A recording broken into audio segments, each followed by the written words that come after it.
Selamat malam, Pastor. Selamat malam, Bapak Ibu. Ternyata hujan pun tidak menyurutkan semangatnya belajar ya. Hujan ya? Oh, karena lama libur ya, semua libur ya. Puji Tuhan. Sebelum kita mulai, kita mau doa dulu yuk. Siapa yang berkenan untuk berdoa? Cecilia boleh?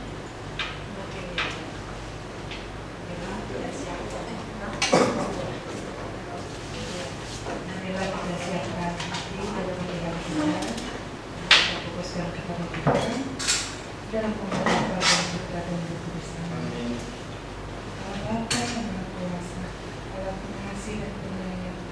Terima kasih Tuhan, Engkau memberikan kami kesehatan hari ini. Engkau memberkati kami dari pagi hingga siang sampai malam hari ini. Kami mengucap syukur kepadamu karena Engkau berikan kami kesehatan sehingga kami bisa berkumpul di sini.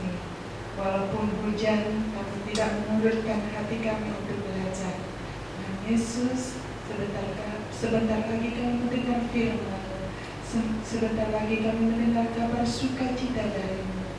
Tuhan, biarkanlah Pastor Poni berbicara daripadamu Tuhan, dan bukan dari hatinya, tetapi daripada Roh Kudus-Mu Tuhan.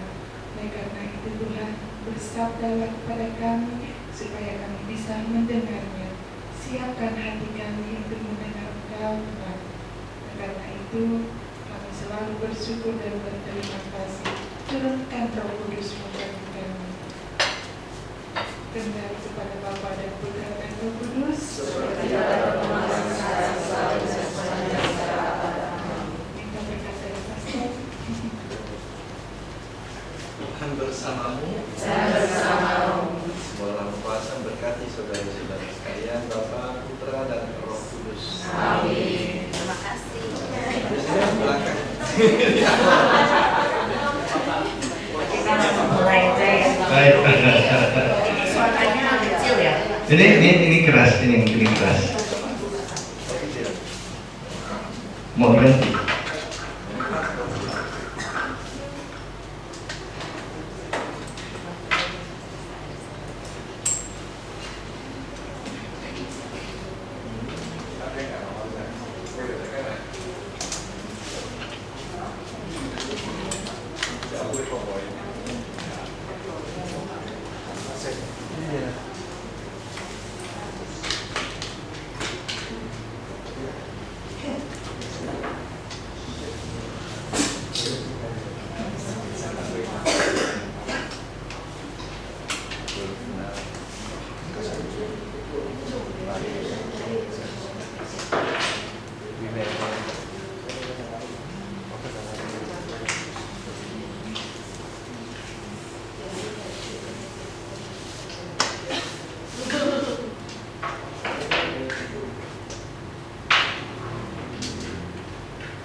Nah, baik saudara-saudari, Ibu Bapak, kita mulai lagi setelah libur berapa minggu kemarin tuh? 2 minggu ya. Jadi sekarang kita 3 minggu ya, kurasa 3 minggu. Karena ada 1 minggu ada tugas, 2 minggu saya tidak di sini, 1 minggu istirahat sebentar. Jadi ini sebenarnya ini sudah pernah kita lihat 2 tahun lalu. 2 tahun lalu. Bahannya kurang lebih sama, tapi saya ubah beberapa modifikasi di dalamnya. Jadi biarlah untuk mereka yang pernah mengikuti PKSN 2022 ini penyegaran, plus beberapa informasi sedikit yang baru. Tapi mereka yang belum pernah ikut seminar PKSN 2022, ya ini adalah beberapa informasi yang kira-kira bisa kita pelajari dari 2 nabi ini, Amos dan Hosea. Kenapa disandingkan? Karena mereka bekerja di wilayah yang sama, kerajaan utara. Waktu yang kurang lebih sama juga, nanti kita lihat kurang lebih rentang waktunya. Tapi situasi yang mereka hadapi sedikit berbeda. Maksud saya tekanannya.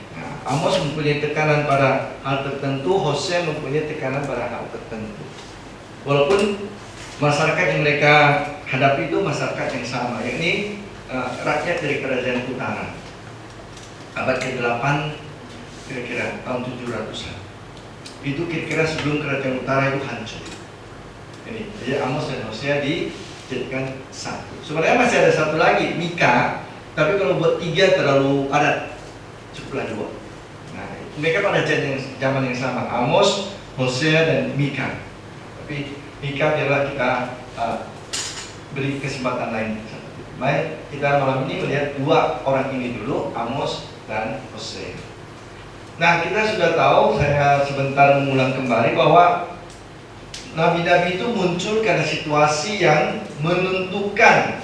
Nah, jadi teks-teks dari para nabi juga muncul karena situasi memaksa mereka harus berbicara demikian. Kalau misalnya Amos berbicara keras karena memang dia menghadapi rakyat yang dianggapnya munafik, raja-raja yang munafik, imam-imam yang munafik, maka dia bersuara keras.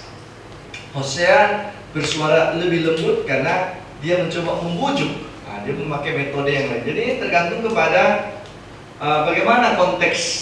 Jadi kita tahu bahwa kitab suci kita itu bukan buku yang turun begitu saja dari langit, tapi dia menggunakan orang-orang yang konkret, orang-orang yang memakai seluruh kepribadiannya, seluruh kemampuannya untuk menyuarakan kehendak Tuhan. Itu. Jadi para pelaku ini disesuaikan dengan konteks kisah tersebut, sesuai dengan situasi politik, situasi budaya, situasi sosial. Gambaran yang mereka pakai juga tergantung kepada apa yang mereka mau capai. Amos bicara tentang keadilan, maka dia berbicara tentang orang-orang yang bersikap tidak adil. Hosea berbicara tentang ketidaksetiaan, maka dia bicara tentang perkawinan. Dia buat simbol. Jadi ini tergantung kepada nabinya memakai metode apa untuk berbicara dalam situasi itu. Maka teks kita memang teks yang berbunyi dalam konteks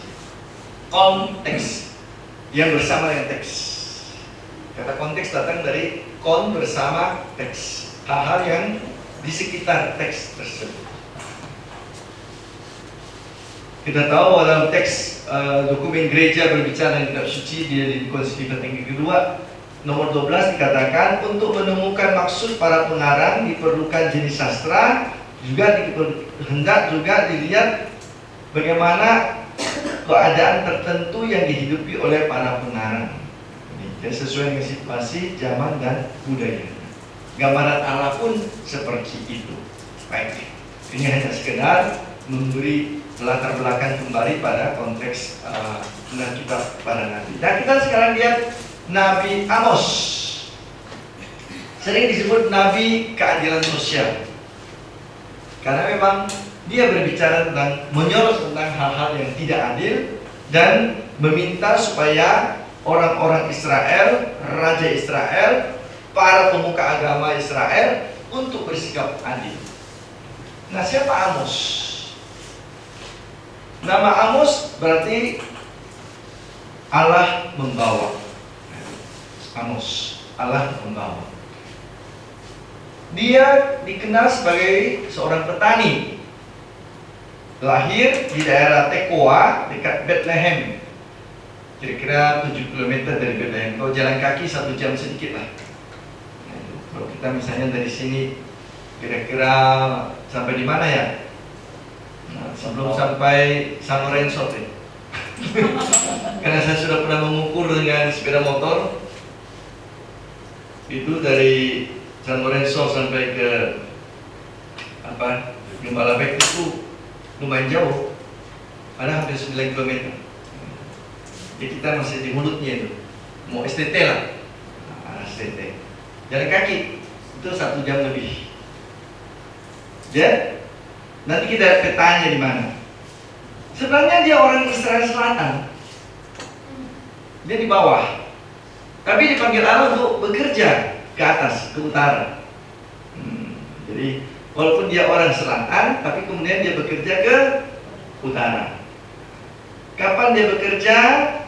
Ya sekitar ini abad ke-8 sebelum Masehi, 760-750 sebelum Masehi. Dia dipanggil untuk menjadi nabi di kerajaan Israel, kerajaan utara. Karena kerajaan selatan sering disebut kerajaan Yehuda. Kenapa? Karena suku yang dominan sana Yehuda. Nah, yang atas mereka pakai nama Israel. Nah, nama bapaknya yang mereka pakai Yakub. Lalu dia bekerja di masa Raja Yerobeam. Waktu itu memerintah tahun 760-50. Dan juga pada waktu yang sama Raja Uzia di selatan 783-743 ini lebih lama. Nah selain dia petani, nampaknya juga dia mempunyai pekerjaan pemanen buah arah. Buah arah. Ini tampak dari kitab Amos 7:14 dikatakan dia memanen buah arah. Nah situasi sebenarnya waktu itu tidak jelek-jelek amat di kerajaan itu. Justru itu situasi keemasan bagi kerajaan utara. Kenapa? Ekonominya bagus. Nah, banyak investasi luar masuk. PMA dana modal asing. Mereka banyak berhubungan dengan Syria, dengan Mesir, dengan kerajaan selatan. Pokoknya bagus, bertumbuh, ekspor hebat. Banyak juga orang asing datang, ekspatriat itu. Ya bisa kita bayangkan mungkin seperti Singapura lah ini. Kan kebanyakan banyak ekspatriat ke Singapura tuh, ekonominya jalan terus. Tapi justru disitulah masalahnya muncul. Begitu banyak orang asing masuk, kontak dengan luar begitu intensif, uang banyak, kemewahan bertambah, tapi juga datang budaya asing, kompetisi asing, globalisasi. Nah, istilah yang dulu kita akan pakai boleh lah di situ. Jadi sistem asing juga masuk, pengaruh luar juga masuk. Nah kita lihat di mana Tekoa. Ini Bethlehem. Ini kan dekat sekali. Nah, ini dia.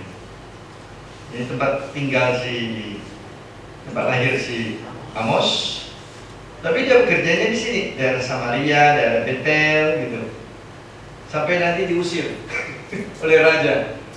Karena saking keras dia ngomong, akhirnya diusir oleh raja. Jangan lagi bekerja di sini.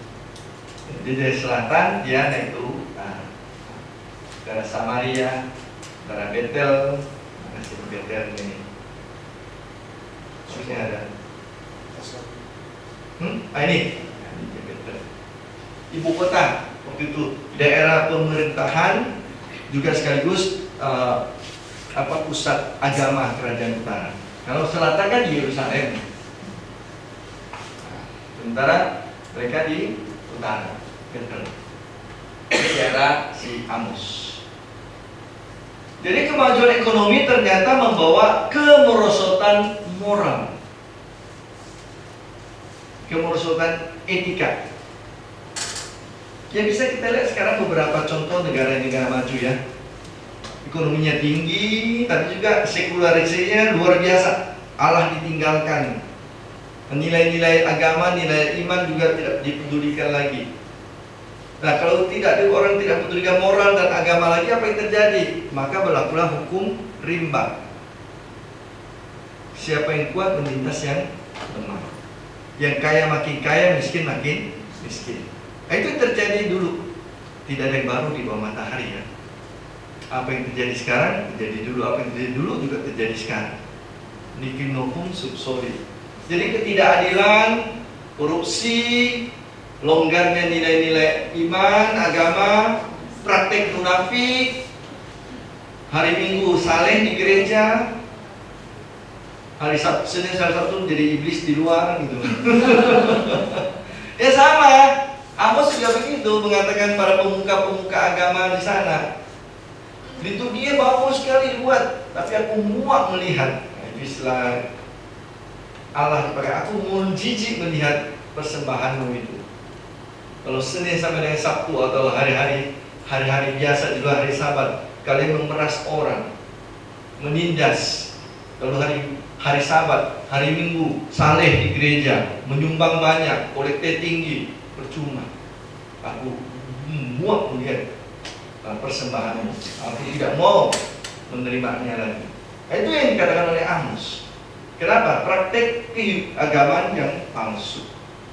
Tak liturgi tapi hidup harian jauh berbeda dengan doa yang indah-indah yang disampaikan dalam liturgi di bait Allah tersebut. Maka orang meninggalkan kebenaran.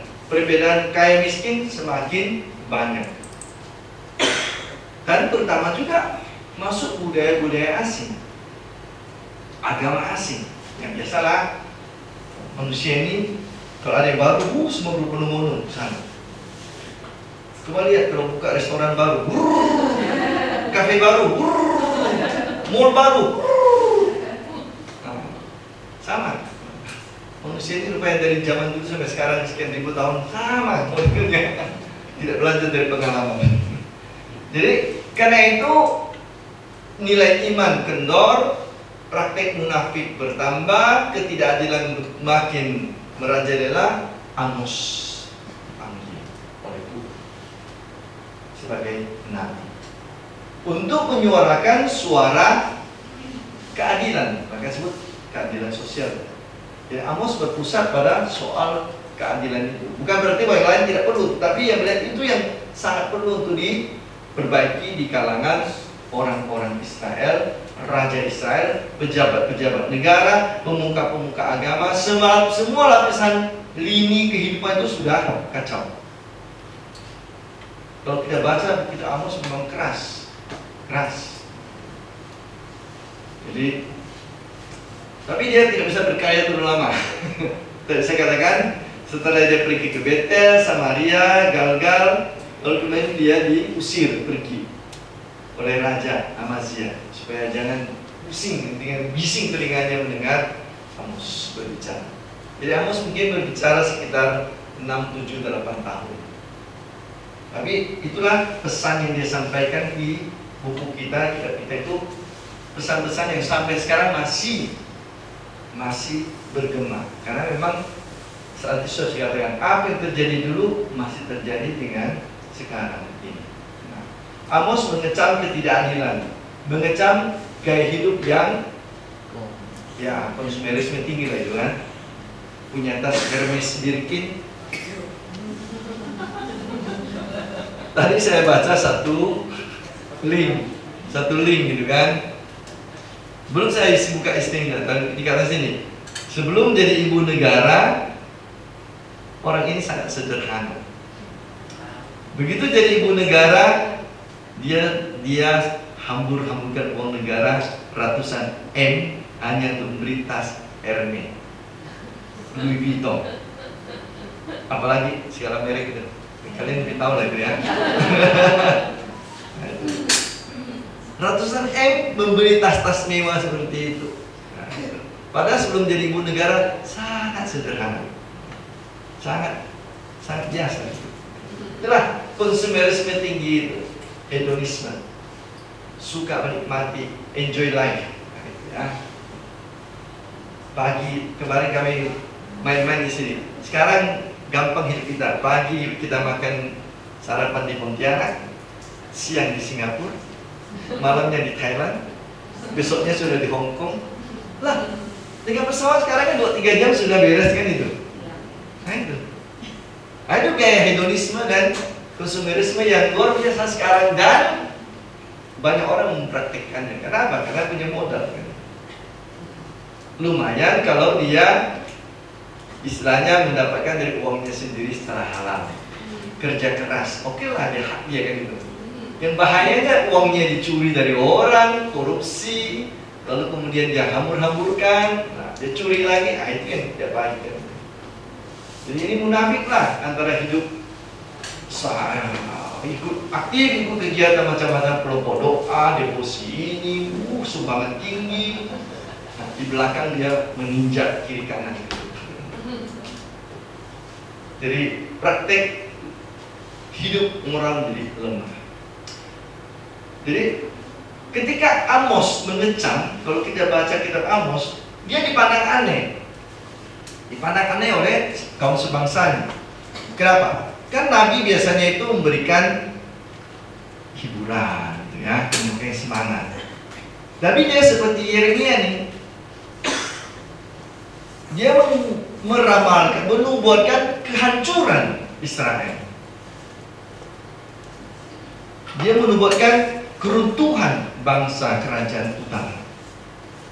Wah, ini orang ini tidak nasionalis, masa tidak membela bangsanya sendiri, masa yang jelek-jelek dikatakan. Tapi itulah yang dikatakan Amos, kalau kalian meneruskan cara hidup seperti ini, tidak akan ada negara lagi, akan dihancurkan semuanya. Dan memang benar, apa yang dikatakan Amos benar. Ketika korupsi merajalela, ketika tidak ada lagi kebenaran, ketika tidak ada lagi keadilan, ya sendi-sendi dalam masyarakat akan hancur. Tidak ada lagi peduli satu sama lain. Diserang orang ya kacau balau, masing-masing menyelamatkan dirinya. Baru saya mendengar bahwa sana ada rudal jalan, sudah terbang, presidennya ke sana, panglima TNI-nya ke situ, menyelamatkan diri masing-masing. Kenapa? Tidak ada lagi keikatan satu bangsa, satu keluarga besar. Karena masing-masing sudah hanya memperhatikan dirinya sendiri, tidak ada lagi ikatan. Jadi apa yang dikatakan Amos walaupun jelek bunyinya, kedengarannya, sebenarnya adalah peringatan yang memang keras untuk orang-orang Israel supaya bertobat. Dan ternyata memang gagal. Secara manusiawi sepertinya gagal. Kerajaan utara memang hancur. Jadi dia mengancam, dia menubuatkan Allah akan menghukum keras mereka yang bersalah, tapi Allah akan mengganjar mereka yang baik. Dia membuat memang dua sisi ya, tapi tekanan kepada penghukuman itu keras sekali. Kalau kalian tidak mau bertobat, maka masyarakat dan bangsa akan hancur. Itu jelas. Itu jelas. Nanti kita lihat contohnya. Satu perikop dengan itu. Walaupun demikian, ia tetap mau mengatakan, walaupun Allah itu keras, tegas, Allah tetap mau menolong orang-orang yang mempunyai hidup yang benar. Allah memang tetap akan bersikap adil kepada orang-orang yang memang adil, yang mau bertobat. Seperti Allah dulu membebaskan orang Israel dari Mesir, Musa. Dia menghukum Firaun dan tentara-tentaranya, dia menyelamatkan orang-orang Israel. Jadi ini maksud Amos. Di satu pihak dia mengancam dengan keras, tapi di lain pihak dia mau mengatakan kalian hendaknya memperkuat iman kalian. Walaupun kalian nampaknya itu sekarang enak, nyaman, tetapi iman kalian tidak benar, maka kalian akan hancur. Tapi kalau kalian bertobat, kalian akan mempunyai harapan untuk bangkit lagi. Ini Amos.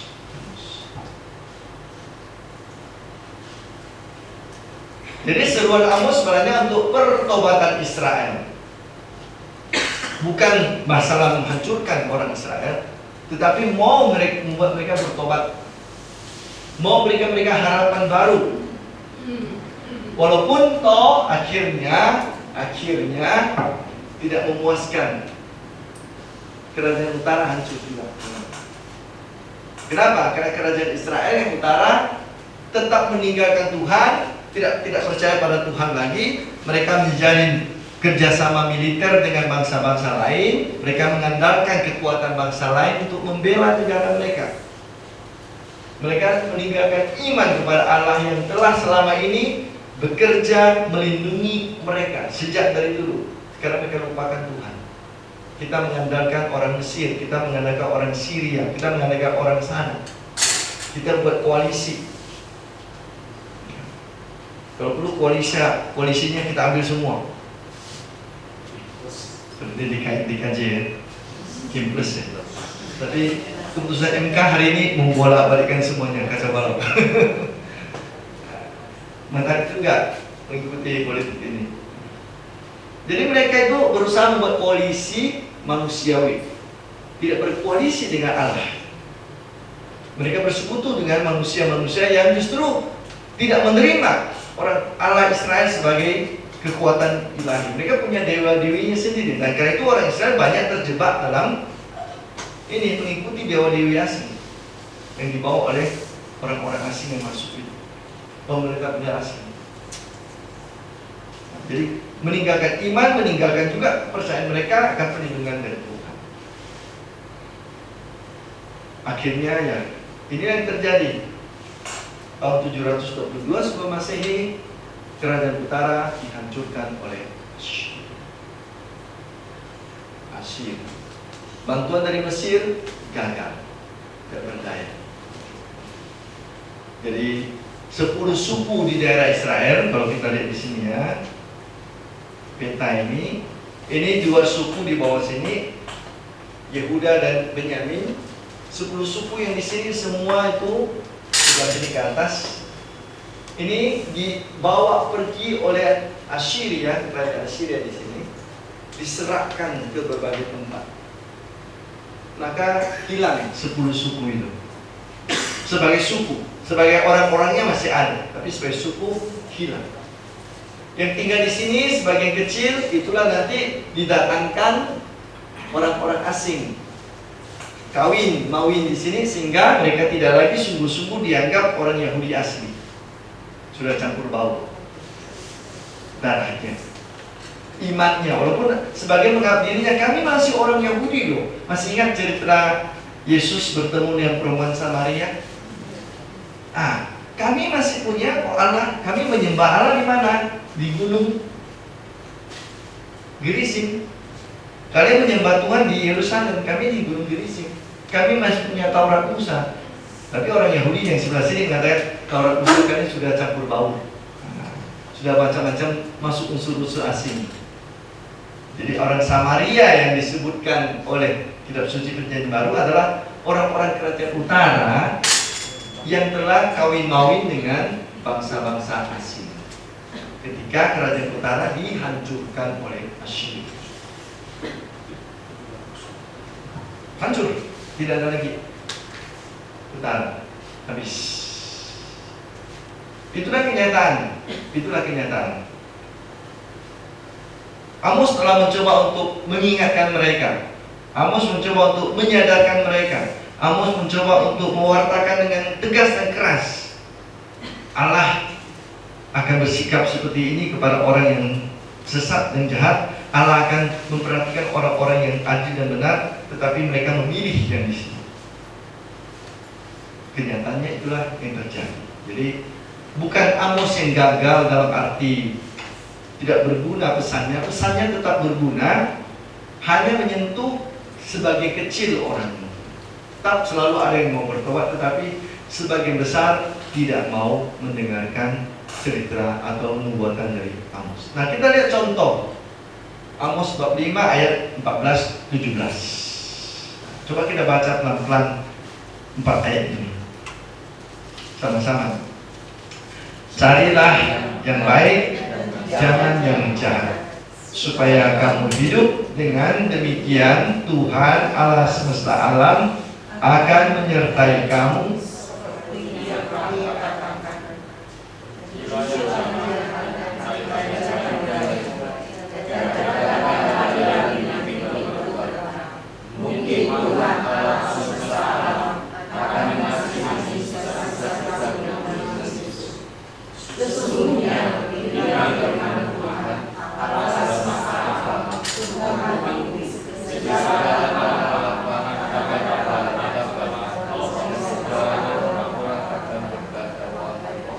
Wahai petani dipanggil untuk berkabung, dan orang-orang yang pandai meratap untuk mengadakan peratapan.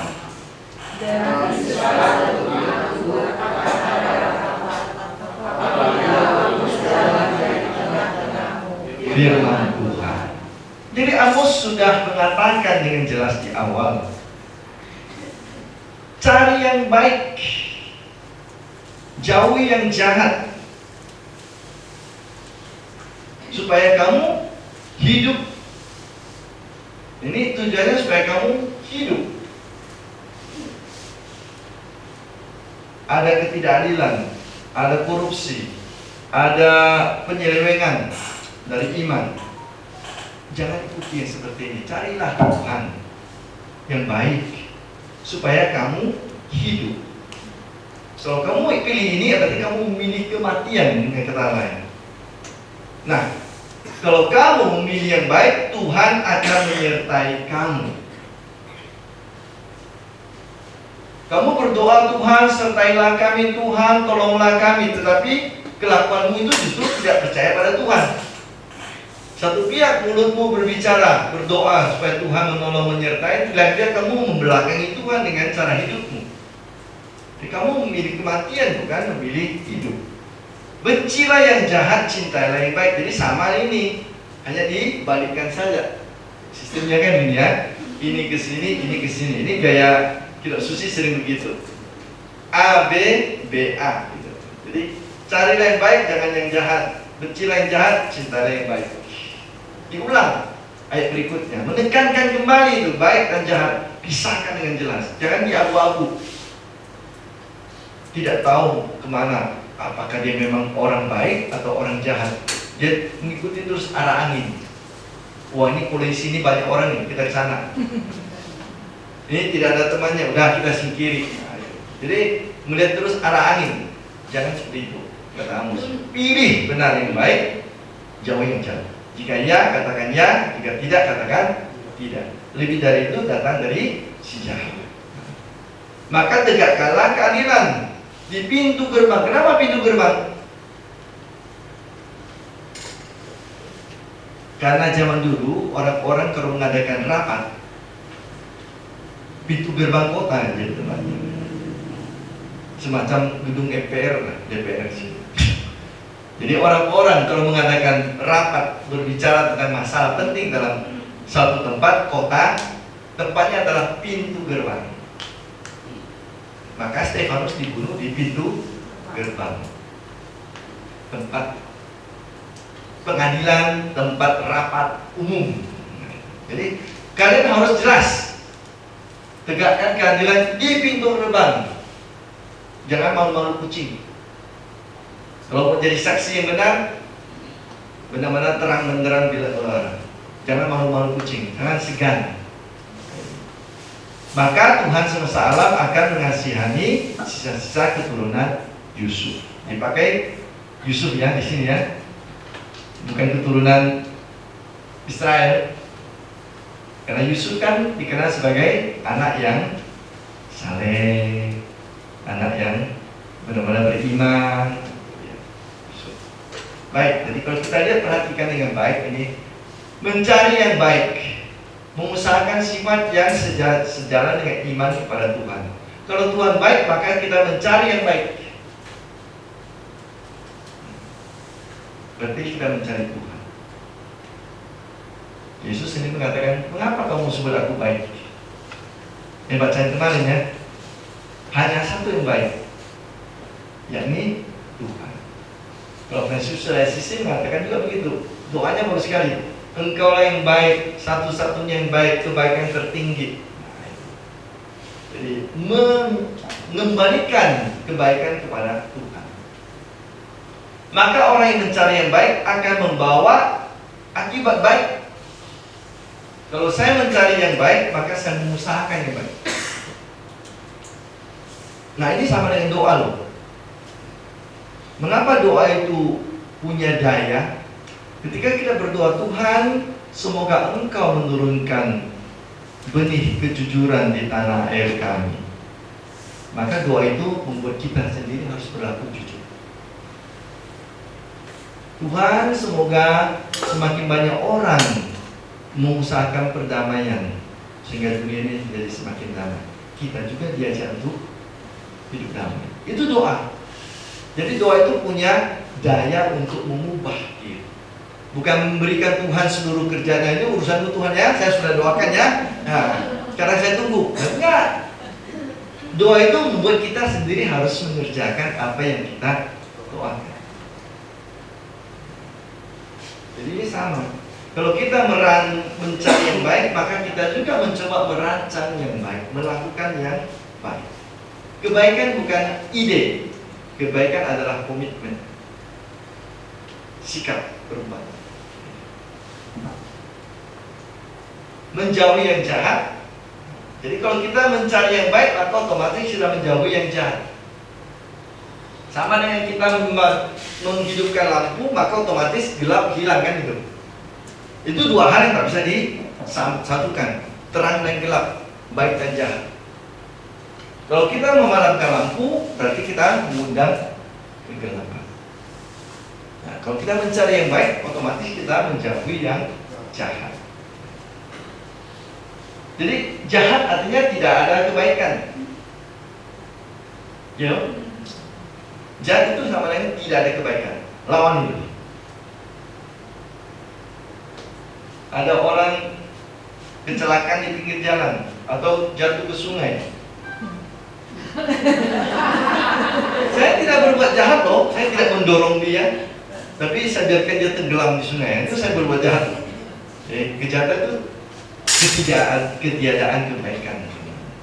Kalau kita tidak berbuat baik, karena kita bisa, kita sudah masuk dunia kejahatan secara pasif, bukan aktif. Saya tidak membunuh orang, saya tidak menodong, saya tidak menipu, tapi ketika saya membiarkan kesempatan berbuat baik itu lewat, lalu kita sudah masuk dalam dunia kejahatan. Jadi setan sebenarnya tak usah menggoda orang berbuat jahat. Setan cukup membuat orang tidak berbuat baik. Sudah masuk dalam cengkeramannya itu. Jadi baik dan jahat tidak bisa bersatu. Walaupun dalam dunia kita tetap ada dalam hati kita ini separuh. Ini seperti malaikat sini kan, lalu sini muncullah setan trisulan. Dalam diri kita bergumul ini dua ini. Baik. Jadi kita bukan hanya diharap menjauhi, tapi juga membenci yang jahat. Tapi Yesus tidak mengajar kita membenci orangnya, ya. Cintailah musuh-musuhmu. Orangnya bisa ditobatkan, sifatnya itu jangan. Ya, ikuti sifatnya, tobatkan orangnya. Jadi dengan demikian kita membenci kelakuan itu, sifat itu. Apa wujud kita membenci itu? Kita menghapus yang jahat, menghapus apa? Ketidakadilan, menjauhi tindakan yang tidak benar. Nah, orang bisa memang tidak adil karena apa? Mungkin tidak mengerti dengan baik. Bukan salah dia, ya. Bisa juga salah pemahaman, diajarkan yang salah. Dia kurang pengetahuan, itu perlu kita sadarkan. Atau mungkin ada orang tahu tapi malas. Saya tahu bahwa sebenarnya tidak baik. Suruh saya perbaiki, aku malas sekali. Dia perlu dibantu menyemangati orang seperti ini. Atau hidup sudah terlalu lama dalam kondisi nyaman, sudah menikmati keuntungan dari ketidakadilan itu. Disuruh berubah, nanti saya susah loh. Masa ujian SIM saya harus pergi ke apa? Ke kantor polisi? Ya udah deh, cari dulu deh polisi yang bisa saya. Nah, kita kadang-kadang begitu loh. Ini diciptakan kondisi nyaman untuk kita dengan uang semua beres, tak usah repot, tak usah antri setengah mati gitu. Lalu kita tak pernah merasa susahnya jadi orang biasa. Nah, ini kadang terlalu lama tinggal dalam zona aman gitu, zona nyaman gitu. Nah, itu comfort zone, menikmati kadang-kadang juga ketidakadilan tersebut. Lalu kita juga mungkin tidak berani melawan arus. Minoritas loh, ya macam-macam, nanti dibakar. Tak berani bersuara, takut nanti kan itu, risikonya tinggi. Karena semakin banyak orang tidak berani bersuara, ya semakin merajalela yang punya kekuasaan, punya kedudukan. Jadi kita terbelenggu kadang-kadang oleh sistem yang tidak adil. Mudah-mudahanlah apa yang dibuat MK hari ini bisa membuat sesuatu merubah sedikit. Karena sudah pelan-pelan semua mau dicengkram oleh kelompok yang punya kuasa itu. Nah, mudah-mudahan MK hari ini buat sesuatu yang mempunyai dampak lebih bagus untuk melawan sistem yang benar-benar tidak adil. Kemarin sudah ada orang pikir, oh kita tinggal melawan calon boneka itu independen yang tidak jelas dari mana datang, tiba muncul nama orang tak seorang pun kenal, tiba-tiba sudah lolos, pasti menang kan? Nah, sekarang ada kemungkinan calon baru yang kuat muncul, yang tadinya sudah merasa di atas angin sudah mulai. Nah itu perlu ada orang yang berbicara, orang yang bertindak. Kalau tidak, itu sistem seperti itu akan merajalela. Inilah ketidakadilan bisa dilawan dengan berbagai cara. Jadi terbuka di pintu gerbang tadi, dan ini memang perlu bantuan dari banyak orang. Cobalah tahun 98 itu, kalau memang mahasiswa tidak bergabung jadi satu, orang-orang muda ya, mungkin kita masih dalam suasana yang lama ya. Kalian yang masih kecil mungkin belum mengerti situasi di bawah tahun 98. Kalian mungkin tidak berbunyi mendengar kata Orde Baru, hanya kenal kata itu. Tapi kami yang usia 50-60 itu tahu bagaimana tidak enaknya di zaman itu. Nah, itu karena ada ratusan orang yang punya keinginan yang sama, meskipun mungkin di belakangnya ada macam-macam orang menunggangi, tapi paling tidak waktu itu puluhan ribu sampai ratusan ribu orang berani bergerak. Dan akhirnya memang 32 tahun beruntung juga. Walaupun sekarang coba-coba bangkit lagi lewat cara lain. Tapi ya, ini ketika disampaikan dengan terang benderang, didukung banyak orang, maka harapan itu bukan sekedar ilusi lagi. Itu akan menjadi suatu kenyataan, kemungkinan yang bisa terwujud. Sehingga seperti dikatakan tadi oleh Amos, keadilan adalah sungguh-sungguh memberikan pada orang apa yang menjadi haknya. Apa itu keadilan? Memberikan kepada orang apa yang menjadi haknya, apa yang menjadi kebutuhannya. Ya, keadilan bukan sama rata sama rasa. Saya dapat 100.000, maka yang lain dapat 100.000 juga. Bukan itu. Itu bukan keadilan. Keadilan bukan soal sama banyak, tapi sesuai dengan hak dan keperluan. Coba orang tua yang punya anak-anak yang usianya berbeda-beda, satu SMA, satu SD, satu anak rahmat baru lahir. Kan ada dulu. Dipikir sudah selesai, Tuhan terima kasih. Tiba-tiba dapat berkat lagi. Maka anak rahmat. Usianya beda sekali dengan yang pertama kan itu kan. Nah, kalau kalian mau punya sama rata sama rasa, maka waktu Imlek angpaunya harus sama loh. Yang sini 50.000, ini juga 50.000, yang baru usia 2 hari juga 50.000. Adil? Tidak.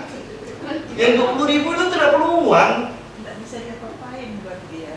Tidak ada artinya untuk dia. Tapi yang 50.000 untuk yang SMA itu sangat berarti. Tapi dia masih besar kurang. Kenapa? Karena kebutuhannya banyak kan itu. Dia belum bisa kerja. Dia perlu HP, bukan perlu HP. Dia perlu pulsa. Dia mungkin juga mau kadang-kadang minum di kafe. Mau juga jelong-jelong sebentar, nonton. Bensin. Sementara yang baru lahir ini, ya ngapain 50.000 kan itu? Atau yang SD itu kan yang belum banyak kebutuhannya. Jadi nggak bisa disamakan, tidak adil walaupun jumlahnya sama. Nah, itulah keadilan.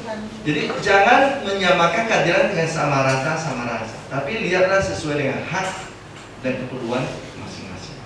Itu baru adil. Nah, kalau kita bisa mencapai sistem seperti itu, maka kita mempunyai kebijaksanaan untuk bertindak dengan baik di hadapan orang-orang yang berbeda-beda,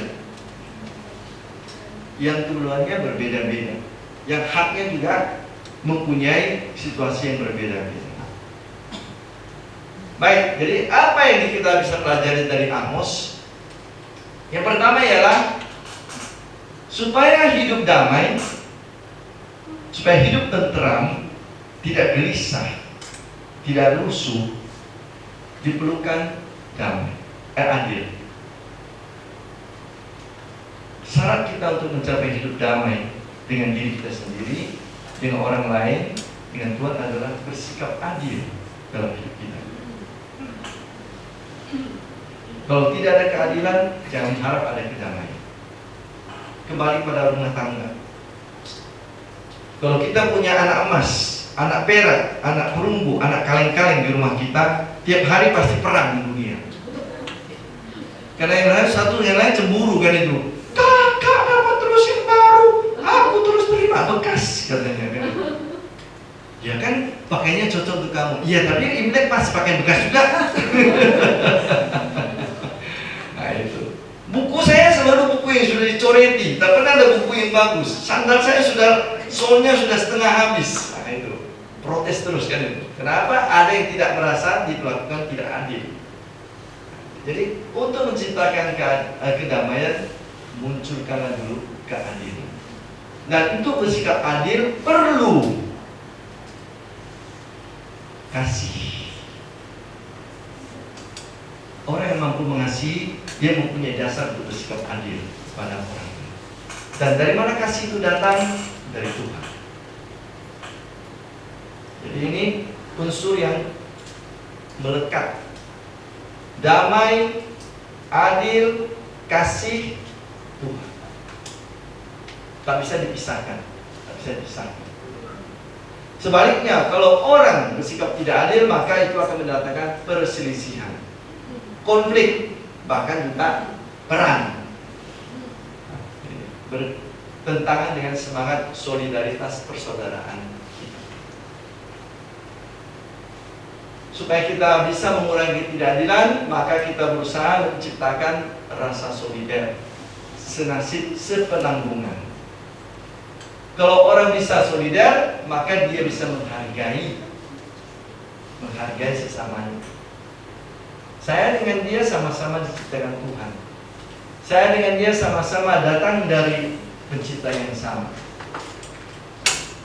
Maka saya bisa mencoba merasakan kesulitannya, seperti juga seandainya saya ada posisi dia. Semakin gampang kita bersikap solider, semakin mudah kita bekerja sama dengan orang lain. Semakin mudah kita melibatkan diri kita dengan kelompok bersama. Tidak merasa terasing sendiri, tidak merasa memisahkan diri sendiri. Kita gampang melebur menjadi satu dengan banyak orang. Ini beberapa hal yang bisa kita lihat dari Amos. Terakhir tentang Allah. Tadi bicara dengan manusiawi ya. Nah sekarang kita bicara dengan Allah. Dalam kitab Amos, Allah adalah Allah yang maha baik, yang maha adil. Nah kalau kita adalah pengikut Kristus, maka kita juga menjadi orang-orang yang mengusahakan kebaikan dan keadilan.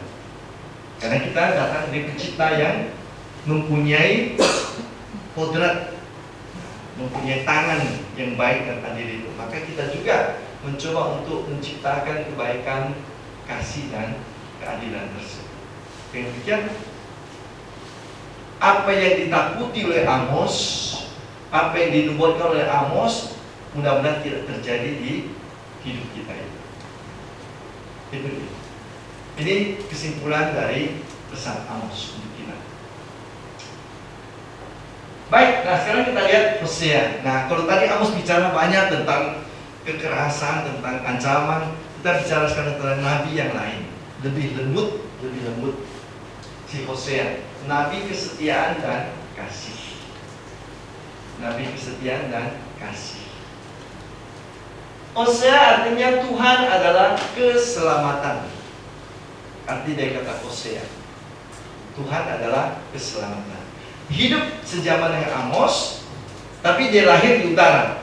Kalau Amos lahir selatan, bekerja di utara. Dia memang lahir di utara, bekerja di utara. Orang tua yang kurang lebih sama dengan Amos. Situasi yang mereka hadapi juga sama. Raja bersekongkol dengan Mesir melawan Asyur, mempercayakan diri pada Mesir, walaupun nanti dihancurkan oleh Asyur akhirnya. Jadi pekerjaan dia apa? Hosea.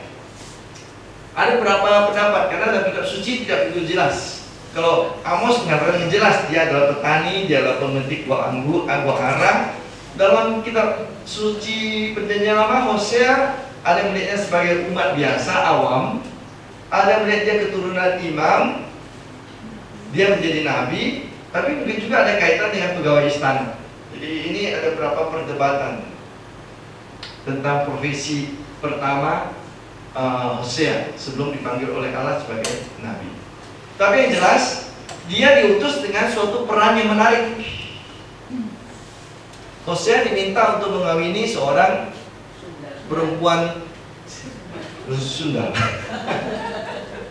namanya Gomer. Gomer bin Diblaim. Apakah perempuan ini punya suami sebelumnya? Tidak dikatakan, tapi pokoknya perempuan ini sulit lah diajak untuk setia kepada suaminya. Nah, sengaja Allah meminta Hosea mengawini Gomer sebagai simbol untuk orang-orang Israel. Apa itu? Allah adalah Hosea, Gomer adalah orang Israel. Dan memang dalam Perjanjian Lama dikatakan Allah sering menyebut dirinya suami dan bangsa Israel sebagai istri. Engkau tidak lagi disebut istriku, Baalku, tapi suamiku. Nah, engkau akan disebut sebagai istri. Jadi Gomer ini adalah lambang dari bangsa Israel, yang adalah istri rohani dari Allah. Tetapi Gomer ini ternyata berselingkuh dengan bangsa asing. Yakni mereka meninggalkan Allah, mempercayai dewa-dewi asing, menyembah dewa-dewi asing. Berpaling dari suami yang pertama, pergi ke suami yang kedua.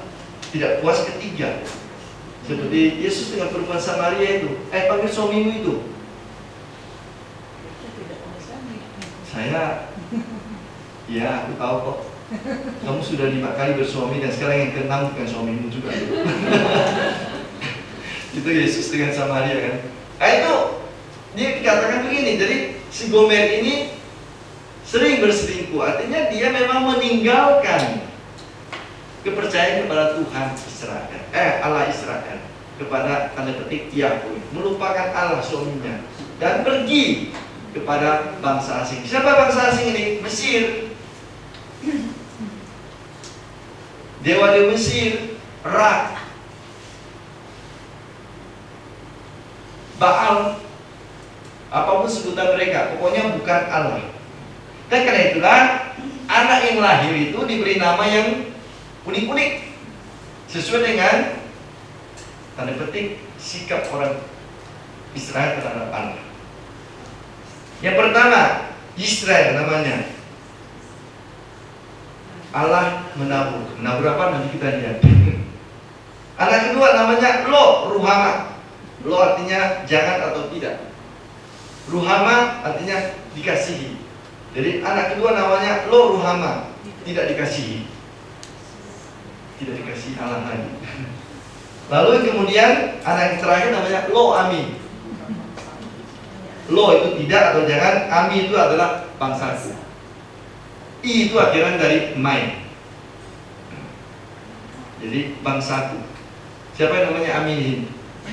Bangsaku. Lo Ami, bukan bangsaku.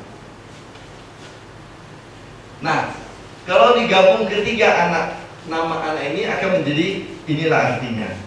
Allah akan menabur hukuman kepada Israel yang suka menyeleweng, dan karena itu dia tidak disayangi oleh Allah lagi dan ditolak menjadi bangsa pilihan Allah. Jadi sengaja Allah meminta Hosea memberi nama khusus kepada ketiga anaknya, mengingatkan orang Israel, hati-hati, kalian telah berselingkuh, kalian telah memihak bangsa asing, kalian telah menyembah dewa asing, maka ini akan terjadi. Allah akan menabur hukuman kepada Israel karena menyeleweng, akan kehilangan rasa sayang dari Tuhan, ditolak. Karena bangsa Israel kan bangsa pilihan. Tapi kalian sekarang telah berselingkuh, telah menyeleweng, kalian akan kutolak, tidak menjadi bangsaku lagi. Ini muncul dalam bab 1, bab 2 itu coba baca di kitab Hosea, nama itu. Israel, lo Ruhama, lo Ami.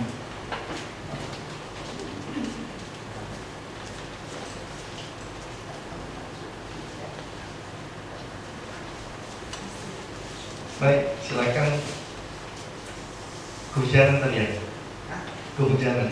Biasa. Oh, jasa. Ke Santa Cecilia.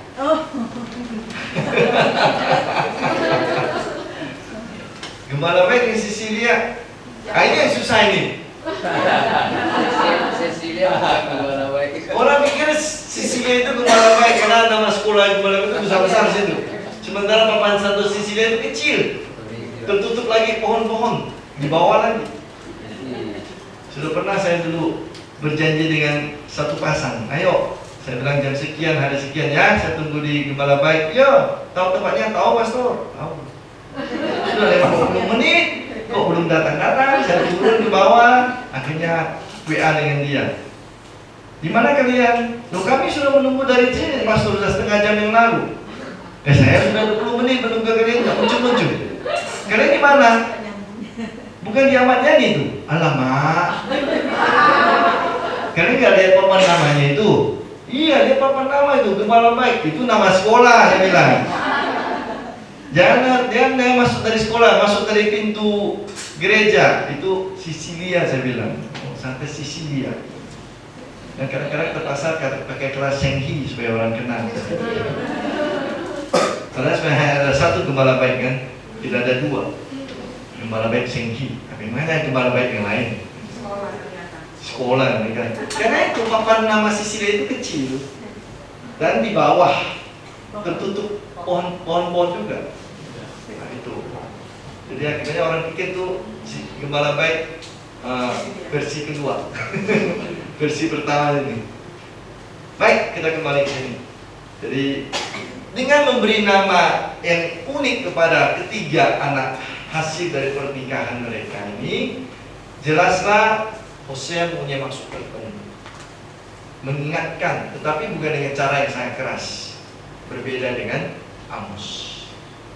Di sini dia tidak memberi tekanan pada soal hidup sosial, keadaan, tapi pada soal iman. Dan tekanan Hosea pada iman orang Israel.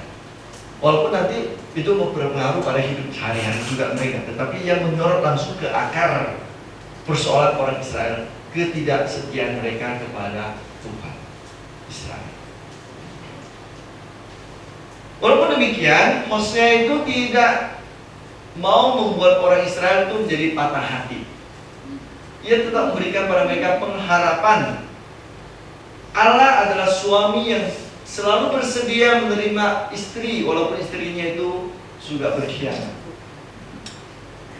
Entah mereka menyembah dewi asing, mereka mencampur adukan antara iman Israel dengan agama tetangga. Dan sama seperti kita ini kadang-kadang kan hari Minggu ke gereja, sudah itu hari Senin dia pergi ke loya, hari Selasa pergi ke dukun, hari ke itu kita ini hidup sinkretis juga ini loh kadang-kadang. Sebentar lagi berubah. Oh iya boleh, tanggal sekian bagus, boleh nggak? Bagus nggak?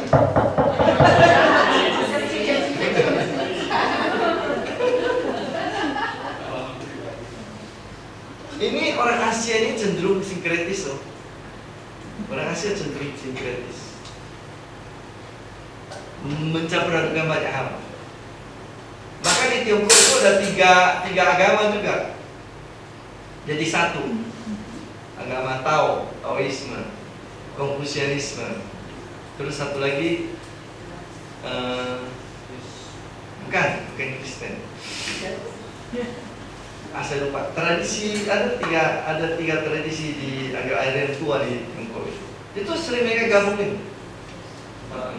Sampai ada tahunnya Buddha. Nah, Buddhism, Taoism, Confucianism. Jadi tiga itu. Mereka ada disebut dengan agama tiga gitu. Ya, orang Asia cenderung banyak mencampur adukan. Mungkin karena kita itu mencoba mengharmonisikan banyak hal. Kalau orang-orang Barat tuh lebih tegas, mereka lebih tegas. Dan orang Israel itu orang Asia ya. Secara budaya itu mereka orang Asia ya. Walaupun secara politik mereka disepak ke Eropa. Karena tetangganya semua tidak mau terima dia kan, dan disepak ke Eropa. Politik itu, olahraga juga begitu. Tapi secara budaya itu budaya Asia, budaya Timur Tengah, budaya Asia. Jadi Hosea tetap memberikan kepada orang-orang Israel suatu pengharapan. Walaupun kalian telah berselingkuh, walaupun kalian menyembah dewa asing, walaupun kalian berpaling dari Tuhan, Allah tetap memberikan kesempatan baru. Allah tetap ingin kalian kembali kepadanya. Allah tetap ingin kalian menjadi anak-anaknya. Dia adalah suami yang setia, meskipun istrinya sering tidak setia. Jadi memberikan pengharapan baru kepada keluarganya, kepada.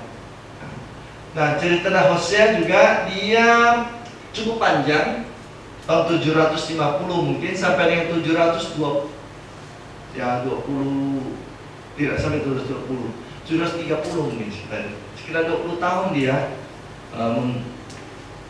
mencoba berkarya, walaupun toh tidak selalu berhasil, juga karena memang orang Israel zaman itu ya terlalu terlena dengan tadi saya katakan mereka orang kaya, makmur, ekonomi bagus, kemudian kontak dengan orang asing banyak, dan mereka larut di dalam kesenangan seperti itu. Nah, kita coba lihat wajah Hosea. Satu teks ini menarik kalau kita baca teks ini. Saya sengaja pilih beberapa teks, meninggalkan beberapa catatan kecil yang tidak terlalu mempengaruhi. Jadi saya loncati 13, 14, 15, 16, 18, 19, 22. Coba kita baca berselang-seling. Kita mulai dengan sebelah kanan dulu. Sebab itu Sesungguhnya aku ini akan membujuk dia dan membawa dia kepada mengeluh dan bicara menenangkan hatinya. Sambung. Aku akan memberikan kata-katanya anggur-anggurnya dari sana dan membuat lembah menjadi pengharapan. Maka dia akan melakukan diri di sana seperti pada masa mudanya, seperti pada waktu dia akan keluar dari tanah Mesir.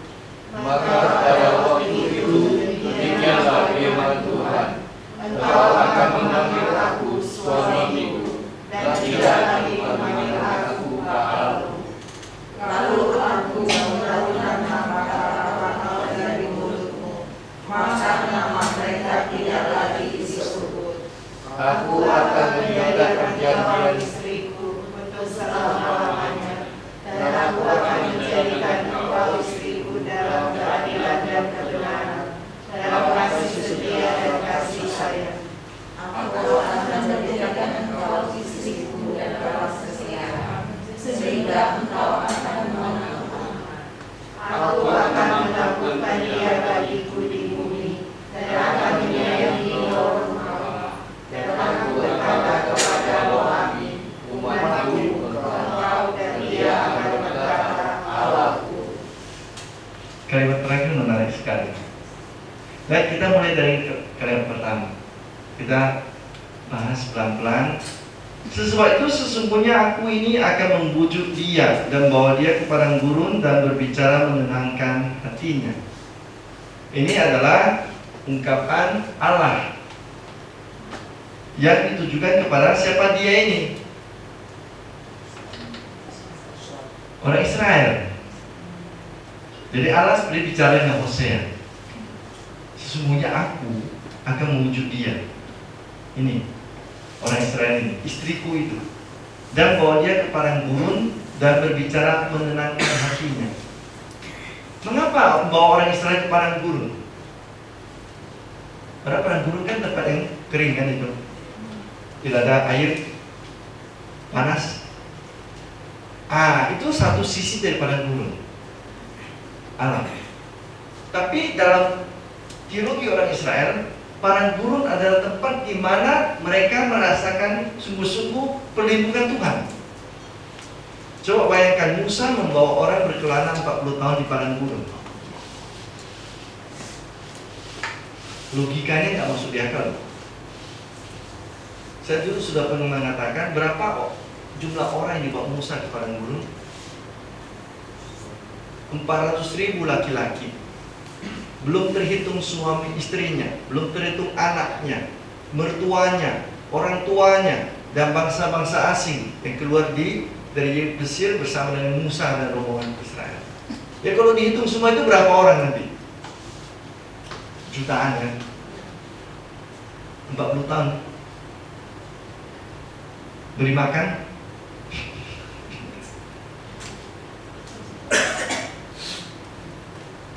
Gak usah sampai jutaan. Suruh wali kota siapa? Harrison sekarang kan? Pejabat. Beri aja makan penduduk kota Pontianak yang tidak sampai 1 juta itu 1 minggu aja. Gak usah 40 tahun. Sanggup gak? Musa yang dibantu oleh 70 tua-tua. Dia memilih 70 orang membantu dia, mengurus 1 juta lebih. Soal itu baru soal makan, belum minum. Nah kita ini satu hari minum berapa gelas air? Apalagi di padang gurun yang panas itu. Dari mana air itu datang? Musa harus mengeluarkan itu. Hujan tidak ada, hampir tidak ada di padang gurun kan?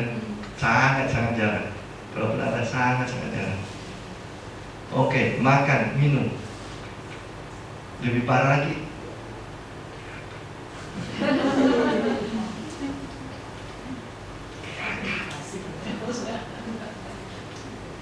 Memangnya ditahan 40 tahun dulu nggak keluar.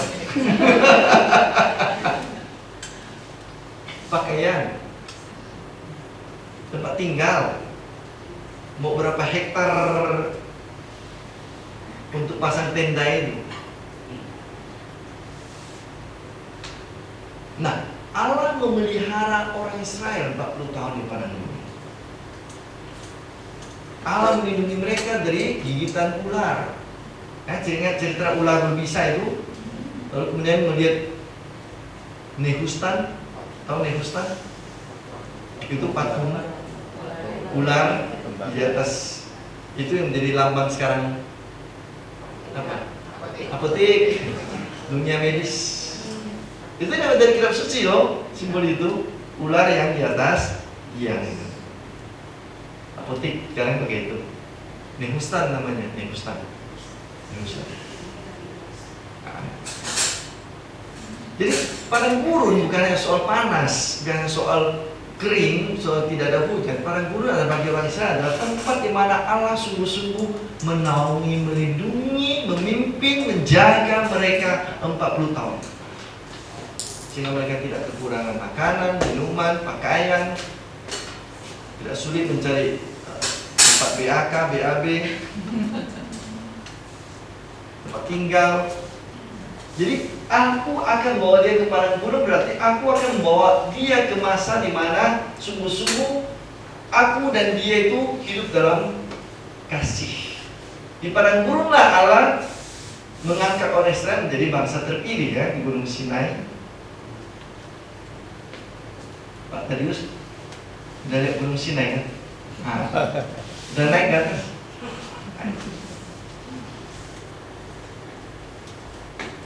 Jadi di sini di Hosea, padang gurun bukan tempat yang mengerikan. Padang gurun adalah tempat di mana mereka berbulan madu dengan Tuhan.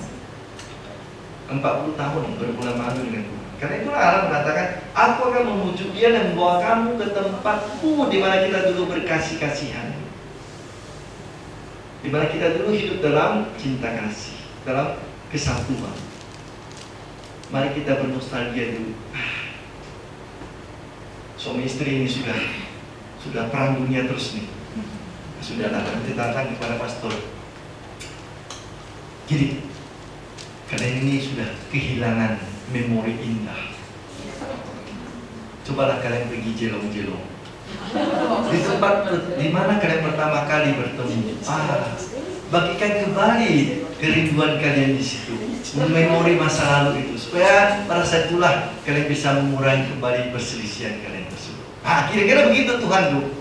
Kita ini sudah berselisih paham terus nih, berkelahi terus nih, masing-masing tidurnya sudah begini. Mari kita pergi ke tempat di mana kita pertama kali bertemu.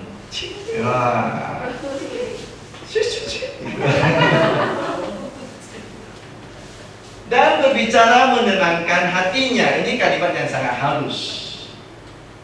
Bahasa Ibraninya sebenarnya mau mengatakan, aku akan merayu engkau kembali. Aku akan pakai kembali kata-kata rayuan. Yang berbicara menenangkan hatinya itu bukan seolah kamu sedang gelisah, galau, tenang-tenang. Bukan itu. Tapi sih artinya kita sedang bercumbu rayu.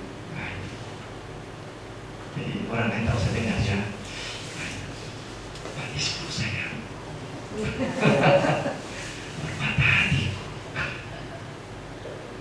Sambil ingat, saya ingat lagi lelucon yang sudah saya ceritakan dulu. Manisku sayangku, darling, honey. Sampai usia 80 tahun, 90 tahun masih pakai honey, sayangku, manisku, buah hatiku. Jangan bilang-bilang, karena dari 10 tahun yang lalu aku sudah lupa namanya.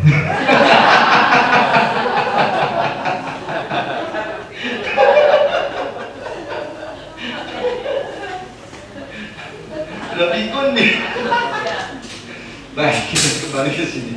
Jadi lihat ya, kalimat ini sudah ada kalimat yang sebenarnya sangat penuh muatan isi romantisme. Romantisme masa muda orang Israel dengan Allah. Nah, kalau kita baca begitu saja, mungkin kita tidak terlalu menangkap itu ya. Jadi kalau kita mengerti latar belakang dari kalimat ini, rupanya Tuhan mau membujuk kembali orang Israel, memakai nostalgia waktu pertama-tama mereka berjalan di bawah hujan itu. Sepanjang jalan kenangan kita selalu. Kira-kira begitu. Lalu lihat lagi kalimat berikutnya ya, ayat 14. Aku akan memberikan kepadanya kebun anggurnya dari sana dan membuat lembah Akor menjadi pintu pengharapan, maka ia akan merelakan diri di sana seperti pada masa mudanya, seperti pada waktu dia berangkat keluar dari tanah Mesir. Nah, ini yang menjelaskan ini. Di tempat yang kering itu justru kita menemukan cinta kita yang indah. Di mana tempat yang kering itu kita akan mempunyai pengharapan baru. Kita akan punya kebun anggur dengan buah yang melimpah, yang buahnya manis besar itu. Lembah Akor itu artinya lembah yang kering itu ya, padang gurun itu. Dan seperti pada masa mudanya, pada saat mereka keluar dari tanah Mesir, mereka masih begitu percaya kepada saya, mereka masih begitu dekat dengan saya. Inilah orang Israel pada waktu itu. Itu yang mau kuinginkan orang Israel seperti itu. Pada saat mereka sungguh-sungguh hidup tergantung dan menyatu dengan saya sebagai bangsa dengan Allah. Nah, pada waktu itulah demikian firman Tuhan, engkau akan memanggil aku suamiku, dan aku tidak lagi memanggil aku Baalku. Lihat, dia mempertandangkan Israel dengan Mesir, dewa-dewi asing. Orang Israel akan kembali memanggil Allah sebagai yang terkasih. yang kukasihi, suamikulah engkau. Bukan lagi dewa-dewi asing yang dipanggil, yang disembah, yang didoakan. Tapi mereka berdoa kepada Tuhan kembali sebagai Allah yang dekat dengan mereka. Maka aku akan menjauhkan nama para Baal dari mulutmu, dan akan nama mereka tidak lagi disebut. Engkau tidak lagi berdoa kepada orang-orang asing, dewa-dewi asing. Dari mulutmu muncul kata Yesus. Tuhan, bukan istilah-istilah yang lain. Itu maksudnya. Aku akan menjadikan engkau, ini makin dekat, makin romantis. Aku akan menjadikan engkau istriku untuk selama-lamanya. Dan aku akan menjadikan engkau istriku dalam keadilan dan kebenaran, dalam kasih setia dan kasih sayang. Jadi lihat 4 kualitas ini, 4 kualitas yang sangat penting dalam teologi, bukan hanya orang Israel, teologi gereja kita juga.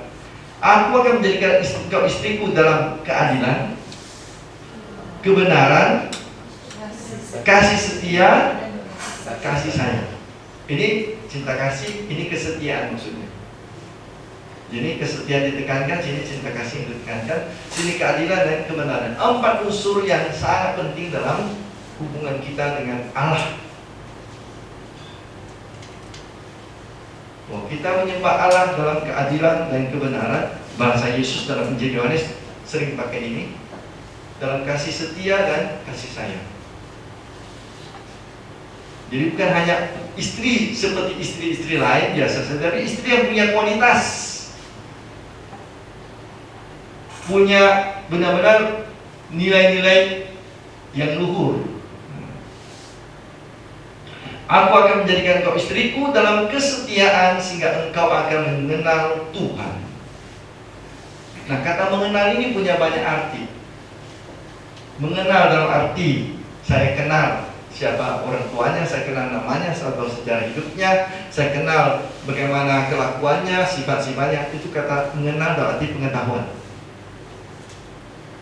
Tapi kata mengenal dalam kitab suci juga punya arti lain. Bagaimana aku bisa melahirkan anak kalau aku belum mengenal seorang pria? Apa maksudnya mengenal sih? Bagaimana aku bisa hamil kalau aku belum mengenal seorang pria?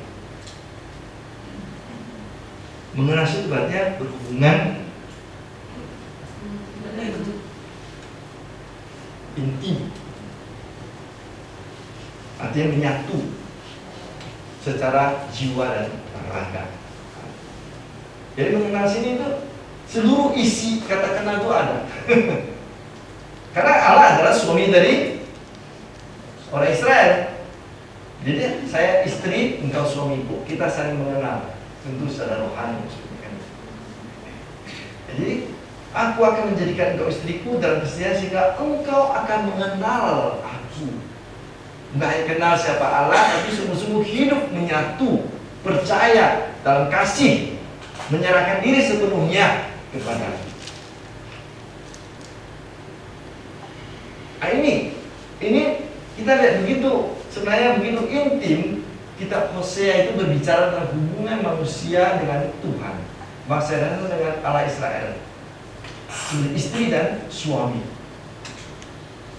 Dan akibatnya apa? Aku akan menaburkan dia bagiku di bumi. Coba lihat tadi kalimat ini.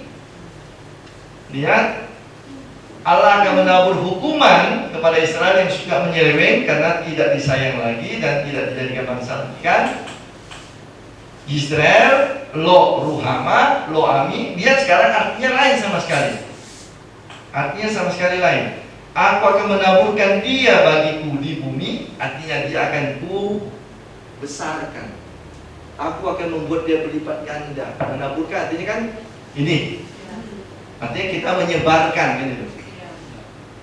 Ya, Pak Marius kan menaburkan pakan ikan kan ke kolam kan, tak mungkin kita menaburkan begini. Pasti begini. Artinya memperluas, memperbanyak. memberikan pada dia wilayah lebih luas, memberi keturunan lebih banyak. Lalu apa yang terjadi lagi? Aku akan menyayangi lo, Ruham. Padahal Ruham apa? Tidak disayangkan itu. Sekarang aku akan menyayanginya. Lalu aku akan berkata kepada lo Ami. Apa artinya lo Ami? Bukan bangsaku, umatku. Nah, justru membalikkan makna tadi. Kenapa? Karena ada hubungan kasih antara kita. Itu mengubah seluruhnya. Ketika hubungan kasih dan kesetiaan itu muncul, semua ini berubah terbalik. Tadinya menabur hukuman menjadi menabur keturunan. Tidak aku sayangi menjadi menyayangi. Bukan umatku, bukan bangsaku menjadi umatku engkau. Dan kemudian apa jawabnya? Engkaulah Allah. Jadi tadi bab 2 ini saja, dari sekian ayat yang kita lihat, kita sudah bisa melihat bagaimana tekanan dari kitab Nabi Hosea. Dia mewartakan pengharapan, dia mewartakan seruan, dia mewartakan rayuan, bujukan. Jadi kalimatnya itu walaupun kadang-kadang terasa keras, tetapi ini yang menjadi bagian inti dari isi dari kitab Hosea. Dia mau menarik kembali orang-orang Israel kembali ke pangkuan, percaya kembali kepada, menyembah Dia, supaya jangan berpaling kepada bangsa asing, menyembah dewa-dewa asing, mempercayakan diri kepada kekuatan asing, percayakan diri kepada suamimu.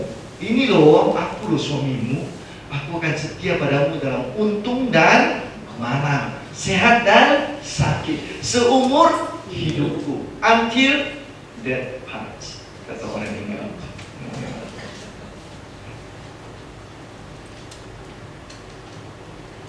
Masih ingat janji perkawinan?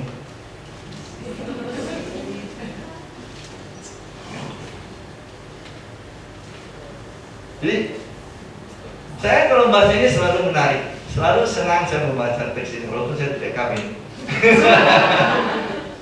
Tapi membayangkan bagaimana ya orang yang memang ya dengan hati yang ingin membujuk kembali itu kan. Rasanya itu loh sejuk.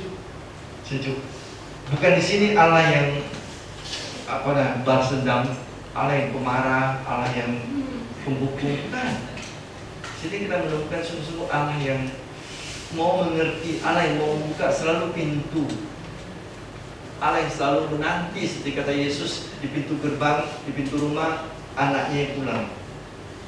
Nah, memakaikan jubah dan cincin walaupun anaknya sudah buat macam-macam, pokoknya ini anakku kembali ya. Nah, ini istriku lah, kembalilah kepada. Maka tadi gambar itu yang menarik itu kayak ini. Hosea dengan Gomer. Hosea dengan Gomer. Jadi apa yang bisa kita lihat?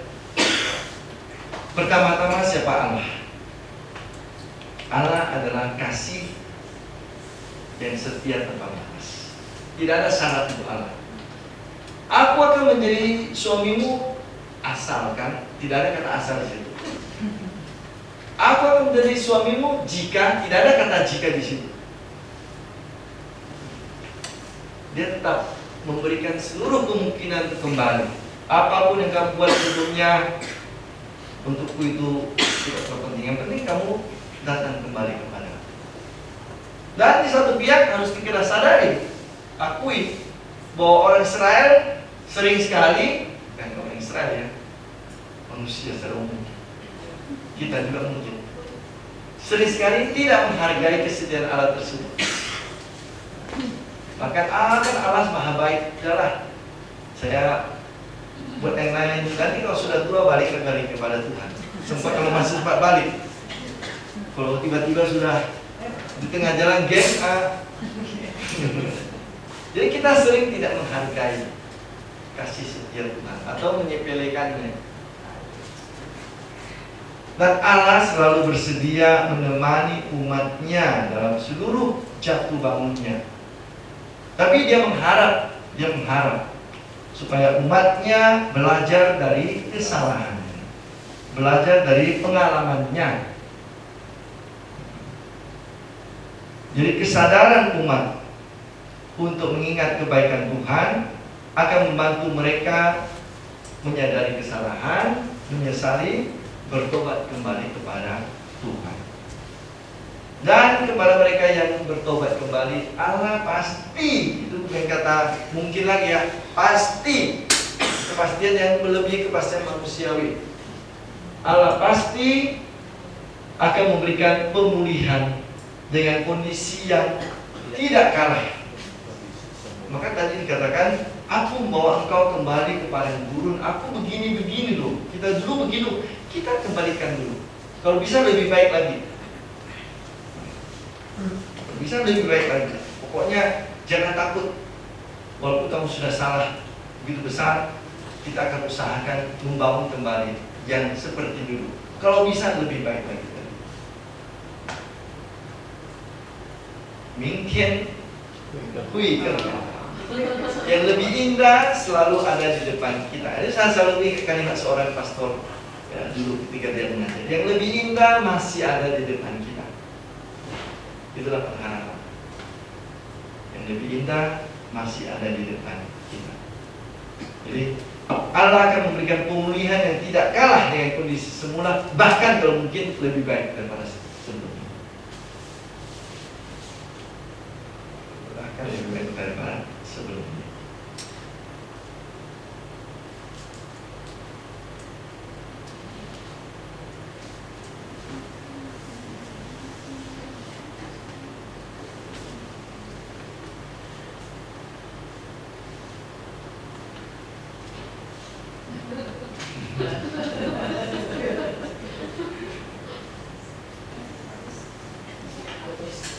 Ya udah setengah 9. Makan yang enak itu jangan sampai terlalu kenyang. Tidak enak lagi. Masih ada sedikit laparnya tapi sudah stop. Baik, terima kasih.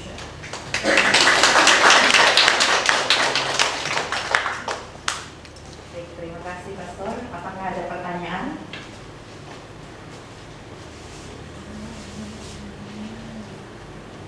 Ada ya?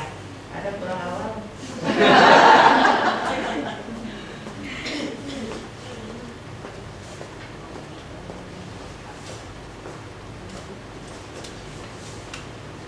Terima kasih Bapak. Tadi saya lihat di Hosea bab 1, kan Tuhan Allah meminta Hosea mencari seorang perempuan sendal. Ya. Terus di Hosea bab 3, Tuhan meminta dia mencari lagi satu wanita lagi yang sendal. Itu maksudnya bagaimana? Sorry. Ya, ada perdebatan situ. Apakah Hosea itu mengawini 2 orang atau 1 orang? Tetapi kebanyakan para ahli mengatakan sebenarnya wanita yang sama, si Gomer itu. Hanya tidak dikatakan namanya lagi yang kedua itu. Supaya apa? Untuk menunjukkan bahwa Allah memang sungguh-sungguh selalu rela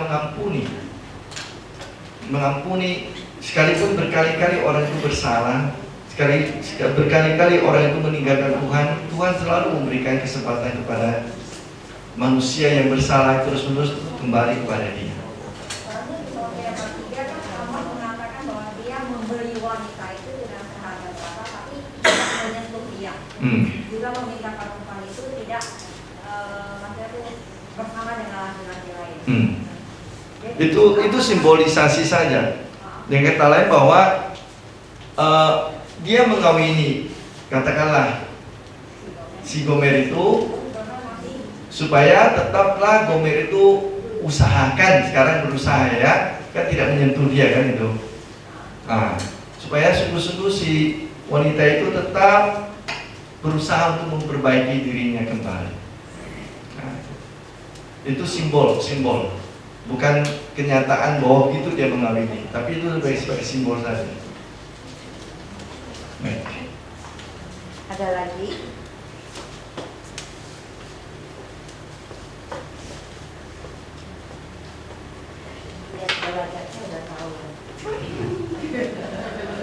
Thank you, Tolong Pastor. dioper ya, yang belum isi absen boleh tolong Terima dioper kasih. ya. Ini pertanyaan klasik nih, Pastor. Ini pertama, kalau kita baca dari kitab Perjanjian Lama ya, bangsa Israel kan jatuh bangun ya, Pastor ya. Padahal dalam Keluaran 20 ini dikatakan Tuhan saat itu berfirman jangan membuat patung dalam bentuk apapun ya. Nah tapi ini yang barusan dibahas Pastor bab jatuh lagi ke nggak tahu dewa Baal lah, dewa apa itu kenapa ya Pastor? Mungkin dihitung itu mungkin ratusan kali ya. Maksudnya bangsa Israel dipertobatkan lagi, begitu banyak nabi diutus balik lagi itu kayaknya ngeyel banget gitu ya. Itu satu. Terus yang kedua, waktu Musa membawa bangsa Israel keluar dari Mesir ke tanah Kanaan kan butuh 40 tahun, betul Pastor. Nah, kalau tidak salah itu kan jaraknya kurang lebih sekitar 700 km. 700 km ya. Kalau kita asumsi satu hari 2 km aja kan kurang lebih jatuh-jatuhnya kan setahun selesai. Nah, memang saya baca itu apakah itu menggambarkan memang ada proses iman di situ sengaja diputar-putarkan supaya diuji imannya karena ini bolak-balik kembali ke dosa lagi ataukah katakanlah kondisi yang begitu sulit saat itu alam atau apa ini atau mungkin ada makna lain dengan cara iman gitu Pastor. Baik. Jadi tentang kembali jatuh bangunnya orang Israel itu bukan hanya orang Israel demikian, secara umum manusia begitu. Kalau kita baca, sebenarnya apa yang dialami orang Israel itu adalah menggambarkan perjalanan manusia beriman kepada Tuhan. Kalau kita baca dari kitab Kejadian pertama sampai dengan kitab Wahyu, itu sebenarnya cerita yang sama berulang. Manusia dekat dengan Tuhan, suatu saat kemudian pelan-pelan jauh, lalu kemudian meninggalkan Tuhan, dapat penderitaan, bertobat kembali, begitu terus. Mulai dari kitab Kejadian sampai dengan kitab Wahyu sama saja. Jadi apa yang digambarkan tentang orang Israel itu adalah gambaran tentang siapa manusia itu sendiri. Jadi dua hal kebenaran sebenarnya yang tidak berubah dari kitab suci ya. Tersebut kitab suci itu mengejarkan kebenaran yang tak dapat sesat. Dua hal. Pertama, Allah selalu setia dalam janjinya untuk mengasihi manusia. Yang kedua adalah manusia hampir selalu gagal untuk mempertahankan ikatan kasih dengan Tuhan. Itu dua selalu berulang. Baca itu saja. Nah, yang paling gampang dekat adalah kitab Hakim-Hakim. Jadi Pak, dia akan kembali begitu terus urutannya itu. Nah, Sampai bosan badan. tapi Allah tak pernah bosan, itu pula hebatnya kan itu. Itulah karena itu. Lalu yang kedua, ya 40 tahun itu tentu jangan bayangkan tiap hari mereka pindah-pindah. Ya capek lah, wah baru saja mau istirahat, woi pindah, bongkar kemah, baru pasang kemarin, pasang kemah. Mungkin mereka sekian bulan di situ, mungkin juga ada yang sekian tahun di situ. Gitu. Tapi kan Allah sudah mengatakan semua yang usianya 20 tahun ke atas tidak akan masuk ke tanah Kanaan. Hanya 20 tahun yang usianya ke bawah waktu keluar dari tanah Mesir itu yang akan masuk tanah Kanaan. Yang 20 tahun ke atas akan habis. Kecuali dua orang, Yosua dan Kaleb. Karena dua orang inilah mata-mata yang masih mencoba membangkitkan semangat orang Israel. Kan mereka sebenarnya sudah dekat gerbang Kanaan. Lalu ketika mereka memutus mata-mata melihat ke dalam, lalu mereka datang dengan segala macam barang bawang yang bagus-bagus kan. Wah, kambingnya juga besar-besar, gemuk-gemuk, dombanya lagi, buahnya juga besar-besar, manis-manis. Enak sekali kamu. Raksasa, kita pasti kalah, gak bisa masuk, mati kita semua. Wah, udah nangis semua kan gitu. Gara-gara provokasi dari sebagian besar mata-mata itu. Mereka bilang, kita dibawa ke sini untuk mati bersama mereka, bagus kita kembali gitu. Oh, Tuhan marah. Hanya dua yang mengatakan, jangan takut, Tuhan bersama kita. Kaleb dengan Yosua itu. Kalian semua yang 20 tahun ke atas ini, tidak seorang pun akan masuk ke dalam, kecuali Kaleb dan Yosua yang 20 tahun kedua ke bawah baru yang akan masuk. Kenapa? Ini belum terkontaminasi nih. Yang ini, yang 20 tahun ke bawah ini belum terkontaminasi. Yang ini sudah, otaknya sudah kacau balau ini. Habiskan semua ini, potong generasi ini. Tek. Jadi karena itulah 40 tahun diperlukan untuk menghabiskan generasi 40 tahun ke atas, 20 tahun ke atas itu. Termasuk Musa juga. Kasihan. Aduh, kasihan Musa. Sudah berkorban banyak kan, ditinggalkannya tahta kakeknya, kakek angkatnya kan itu. Dia kan sudah diangkat anak oleh putri Firaun. Sudah tinggal nanti duduk di tahta. Ditinggalkannya, datang ke umat Israel, dimarah-marahi mereka pula, diomeli lagi mereka pula. Lalu sampai saat terakhir, Musa, engkau tidak masuk ke tanah terjanji.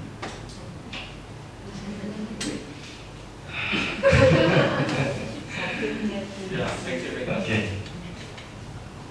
Ada lagi? Boleh intip-intip dari Gunung Nebo? Oh, di situ. Oke. Ya, mungkin saya nyambung dengan Pak Nasri ya. Apakah mungkin karakter Israel memang begitu ya? Kalau tadi dari yang kita Amos tadi yang berkarya di tengah-tengah masyarakat Israel yang sebenarnya makmur, sejahtera, tetapi tidak adil dan tidak benar tadi, dan bukan memperingatkan lagi Amos untuk itu tadi. Kok karakternya kok kayak tidak berubah ya sampai hari ini ya pastor orang Israel. Kalau kita lihat berita-berita sekarang ini, saya sering menghubung-hubungkan itu dengan kisah-kisah perjanjian lama. Apakah itu boleh ya pastor kita hubung-hubungkan begitu dari zaman sekian tahun yang lalu sampai dengan sekarang ini? Kok sepertinya ya sama saja. Tuhan Yesus tidak berubah. Orang Israel tidak berubah. Kitab suci itu ditulis adalah refleksi iman atas pengalaman para orang beriman. Dan orang beriman itu adalah orang-orang Israel. Itu ditulis sesudah kejadian itu. Jadi bukan waktu misalnya kerajaan utara hancur langsung ditulis. Misalnya kitab Ulangan, itu tidak ditulis pada saat misalnya Musa hidup. Itu refleksi belakangan setelah sekian tahun, walaupun tetap memakai tokoh Musa. Apa yang mau saya katakan? Orang itu sekarang setelah mengalami sekian lama suatu peristiwa berlalu, lalu mulai menafsir dalam pengalaman imannya. Ini terjadi dulu karena ini. Nah, pada saat kitab Taurat Musa ditulis, itu adalah masa di mana orang Israel sudah di pembuangan Babilonia tahun 530-an, 540-an.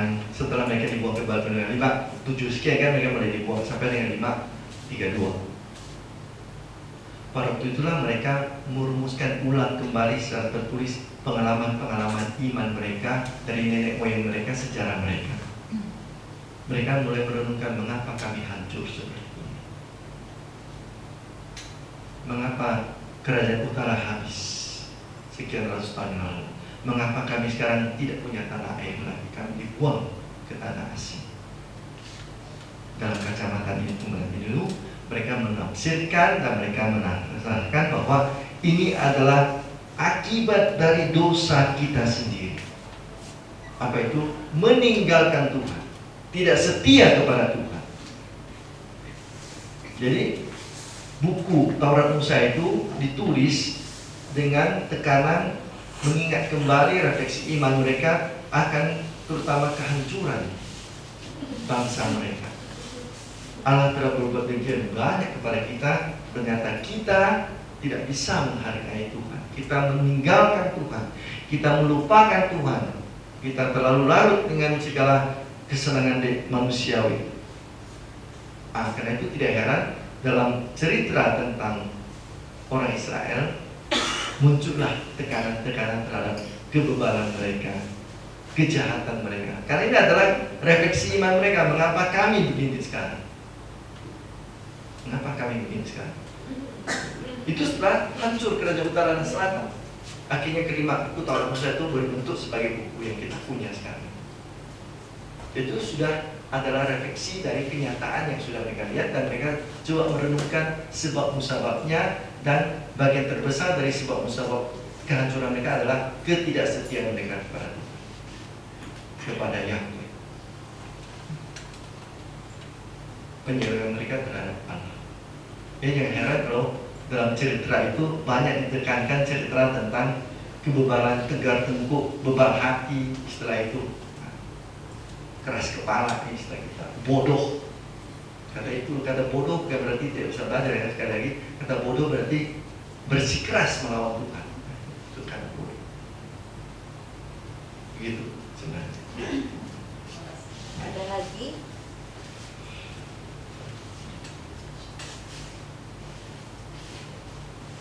Sudah? Sebenarnya masih banyak ya. Masih ada hari esok.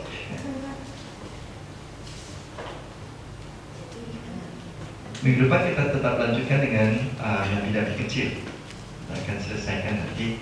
Mungkin dalam waktu ya kita lihat, mungkin dalam 5 pertemuan saya usahakan mungkin kalau yang kecil-kecil bisa di 3. Kalau ini kan agak besar sedikit nih. Walaupun nabi kecil, tapi nabi kecil yang agak besar. Berarti banyak muatan yang harus disampaikan di dalamnya. Tapi ada juga nabi kecil yang muatannya 1-2. Jadi tidak perlu makan banyak waktu. Jadi mungkin kalau bisa 3, dan saya lihat akan bisa ber-3 untuk minggu depan. Tapi yang mana akan saya baca dulu minggu ini. Jadi ini nabi medium ya.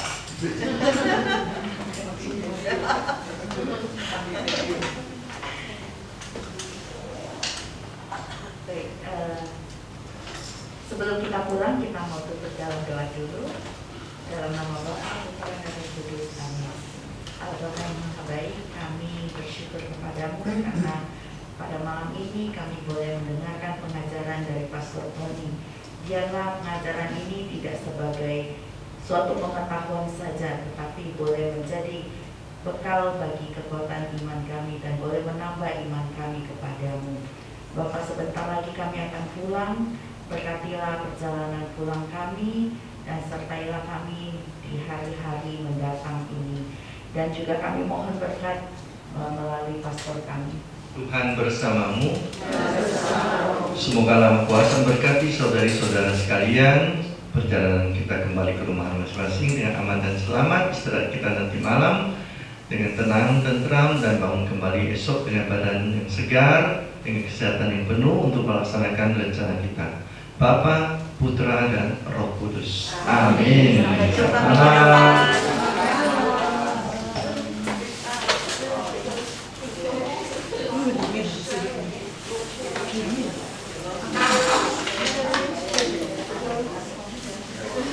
Yang paroki yang katedral ya. Nanti saya coba minta flyer dulu. Tapi mau coba dia.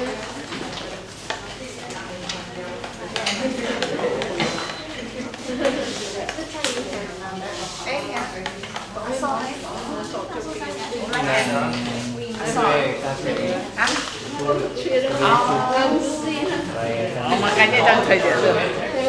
Bawa biasa nak pagi. Pagi.